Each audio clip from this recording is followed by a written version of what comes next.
Let's go to this issue now. Soweto residents want Eskom to write off their entire debt.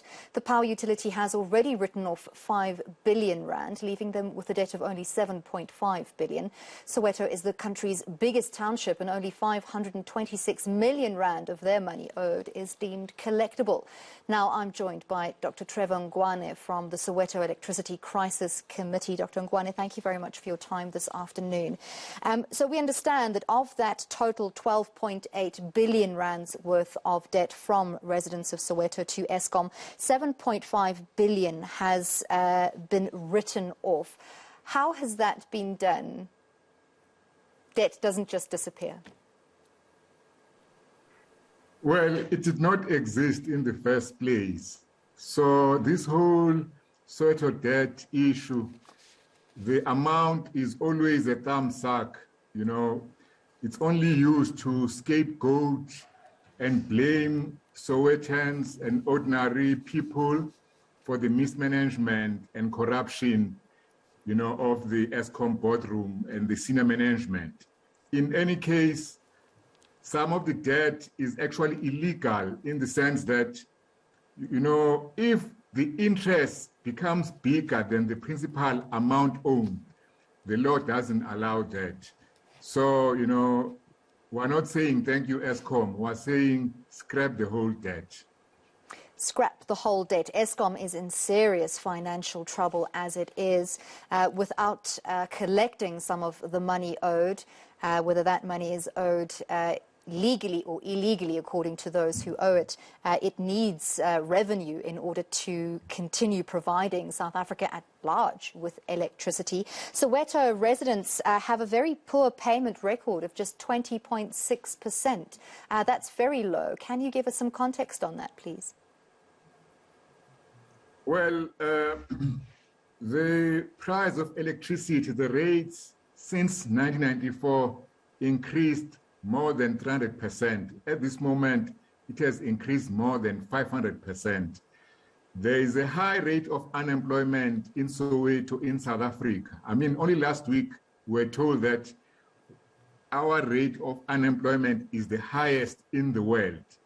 Also, remember that for many years, black people, the black working class, were the ones laying out the electricity pylons, digging out the coal, which was feeding, the Eskom plants, building those power plants. But because of what I can call energy racism, many black people lived without electricity. Now that we've got our own government, you know, it's time for the chickens to come home to roost, for the people to get electricity. Now we're told that the electricity is short. We're told that we must pay. But many of us don't work. Many people who do work, you know, get paid starvation wages.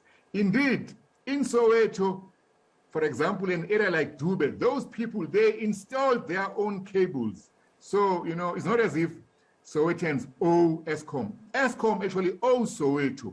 Orlando Power Station, the Soweto residents, they were only breathing in the fumes of the pollution, but Soweto was dark. It didn't benefit from that Orlando Power Station. We're sitting with the catch-22 at the moment, where the situation seems untenable going forwards.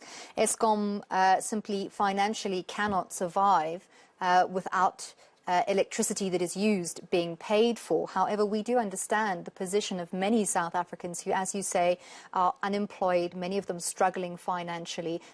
During the COVID pandemic, the economic situation has only worsened. And many of the poor, their situation has gotten exponentially worse over the last year. So what would you, as the Soweto Electricity Crisis Committee, say is a way forward to have a balanced approach, that more people are able to pay for electricity, and that there is a better sort of attitude towards payment for services received? Yes. For example, Sowetans open their TV set and they hear on the news, your debt has been scrapped. Did anyone consult them?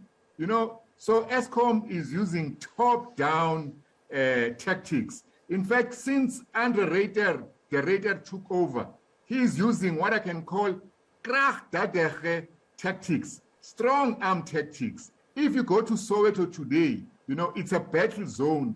People protesting, it's dark, there's crime at night because it's so dark, because Eskom is not providing Sowetans. And in fact, most black townships, most black shack settlements and villages with an affordable, reliable energy supply.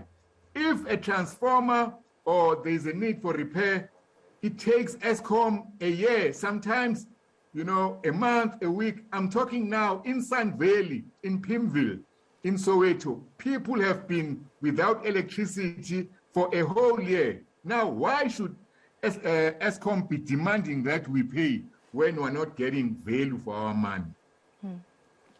It is an election year. Local municipal elections are going to take place before the 1st of November. Will residents of Soweto be voting in light of the electricity crisis they are facing and making their voices heard through the ballot? Some will vote for sure, but already residents of Naledi and other areas, they are saying they want to disrupt the elections because they feel that, I mean, imagine in winter, imagine living in Johannesburg without electricity in the dark. You know, grannies are dying, old people are dying because there is no medication, because you can't, keep it, fresh without the fridge. They are dying from cold. Children, students are failing because they can't study online. So I think that Sowetans are so frustrated.